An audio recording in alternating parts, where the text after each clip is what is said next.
جو چائنا کا BRI بھی کمپلیٹ نہیں ہے جب تک کہ سی پیک کمپلیٹ نہیں ہوتا، اور اس کی وجہ سے بھی پاکستان کی بہت امپورٹنس ہے. پھر پاکستان جو ہے وہ سینٹرل ایشیا کے ساتھ جو لینڈ برج ہے، پھر ساؤتھ ایشیا کے ساتھ، پھر ویسٹ ایشیا کے ساتھ، اور پھر جو یورو ایشین جس کو ہم برج کہتے ہیں مکھندر کی زبان میں، وہ ساری کی ساری چیزیں اس وقت تک کمپلیٹ نہیں ہوتی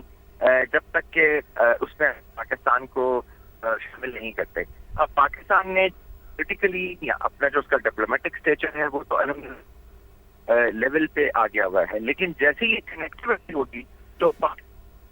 پاکستان نے جیو پولیٹیکل اتنی اچیومنٹس کی ہیں، جو پاکستان جو ہے وہ دنیا کو ریکگنائز کر رہی ہے. پاکستان کیوں اسٹرگل کر رہا ہے؟ جیسے ہی میں اس کو جواب یہ دیتا ہوں کہ جیسے ہی یہ کنیکٹیوٹی ہوگی، پاکستان کی جو اکنامک ہیلتھ ہے، ویل بینگ ہے، وہ جمپ سٹارٹ کر جائے گی، کیونکہ وہ لینڈ بالکل. اور جو ہم نے جتنی بھی یہ کامیابیاں سال ڈیڑھ سال کے اندر حاصل کی ہیں، یہ کہیے کہ جب آپ کا مخالف فریق جو ہے وہ ایسے الائنسز میں اور خاص کر کے ملیٹریلی الائنسز میں جا رہا ہوتا ہے تو ڈیفینیٹلی آپ بھی کچھ نہ کچھ کرنے کا سوچ رہے ہوتے ہیں. ایک تو ہمارا ہمسایہ ملک ہے بھارت، جو کہ واضح طور پر ایگریشن بھی کرتا رہتا ہے، دوسرا ان کی ایک فادر لینڈ بھی ہے یعنی اسرائیل. آپ کیا سمجھتے ہیں کہ کوئی ایسا الائنس اس الائنس کے مقابلے میں بنانے کا سوچ رہے ہوں گے، پلان کر رہے ہوں گے؟ دیکھیں نیکسس تو پہلے سے ہے، اور انڈیا اسرائیل کا نیکسس ہے 1980 سے، اور جس کے وہ بڑی ایک ہسٹری ہے جو اگینسٹ پاکستان کے لیے تھا اور ابھی ہے. اور پھر دوسرا نیکسس ہے افغانستان کے ساتھ، جو بیس آف آپریشن ہے دہشت گردی کے لیے، وہاں پہ انڈیا کی پریزنس ہے.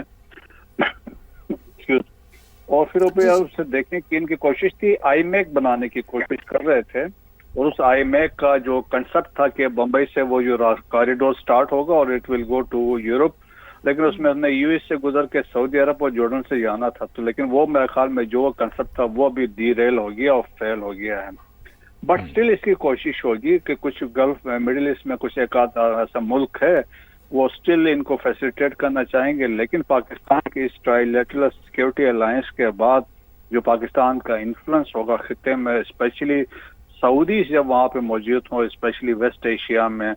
تو سعودیز کا جو بہت پاور ہے، بہت زیادہ انفلوئنس ہے، ان کا بہت کنٹرول ہے. سو یہ چیزیں بھی ان کی مکمل فیل ہو جائیں گے. That's why there is a have and کرائی انڈیا کے اندر. آپ دیکھیں کہ سعودیز نے اپنا دیکھیں کہ کچھ ایسے ممالک تھے کہ وہ کوشش کر رہے تھے کہ انڈیا میں انویسٹمنٹ کریں، دیٹس وائی وہ پیچھے ہٹ گئے تھے. لیکن سعودی عرب کا ڈسپائٹ دی فیکٹ $100 بلین کی انویسٹمنٹ ہے، لیکن اس کے باوجود انہوں نے پاکستان کے ساتھ کھڑے ہو گئے ہیں. تو بہت سی چیزیں میٹر کرتی ہیں، لیکن کچھ کنٹریز ایسے ہیں وہ اسٹل ابھی تک اپنے انٹرسٹ کی وجہ سے بیک گراؤنڈ میں بیٹھے ہوئے ہیں. سو کنکلوژن ہم یہ کہہ سکتے ہیں، the bottom line is that کہ Pakistan has to protect its national interest at all cost. اس کے لیے ہم نے جو کسی بھی حد تک ہم جا سکتے ہیں، we will protect our national interest. True, Pakistan has to protect national interest. ساتھ ہی موجود ہوئے گا سر عبداللہ حمید گل صاحب بھی ہمارے ساتھ موجود ہیں، انہیں بھی شامل گفتگو کرتے ہیں. عبداللہ صاحب آپ کیا کامنٹس کریں گے؟ ڈینیل مارکی جو ہیں وہ ایک بہت ماہر سمجھے جاتے ہیں خارجہ امور کے اوپر، اور ان کی کتاب نو ایگزٹ فرام پاکستان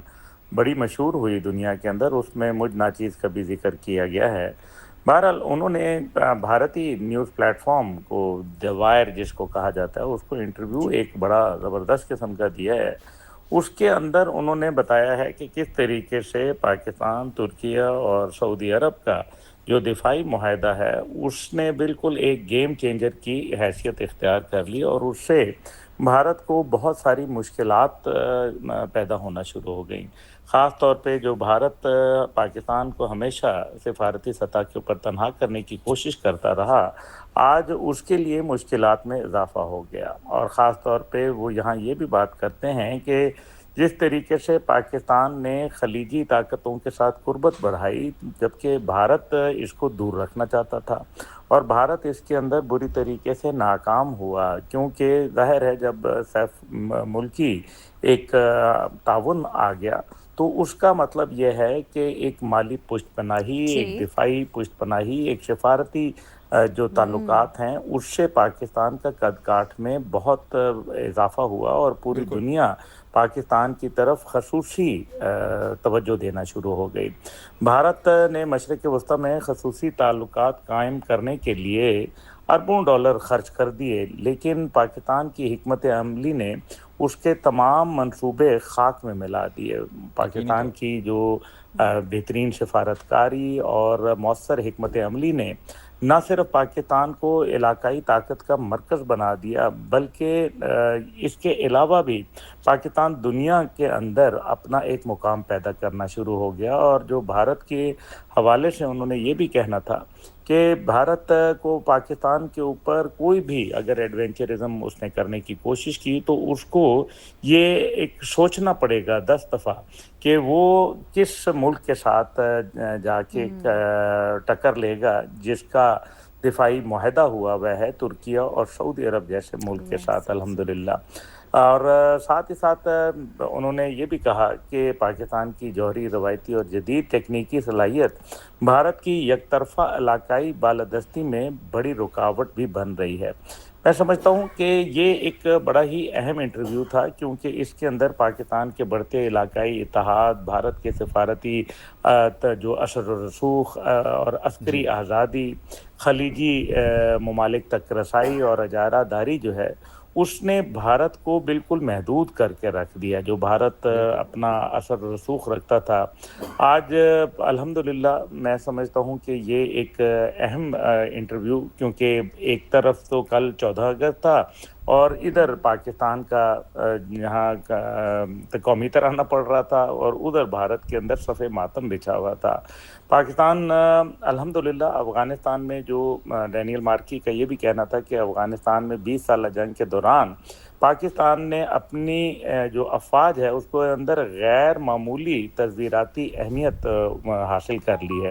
اور پاکستانی فوج دنیا کی 10 طاقتور ترین افواج میں شامل ہے، جس کی مضبوط جوہری اور روایتی صلاحیت بھارت کسی صورت نظر انداز نہیں کر سکتا۔ یہ میرے خیال میں کسی دوسرے کے منہ سے یہ بات آنا یقیناً یہ پاکستان کے لیے ایک بہت بڑا اعزاز ہے۔ بہرحال نیا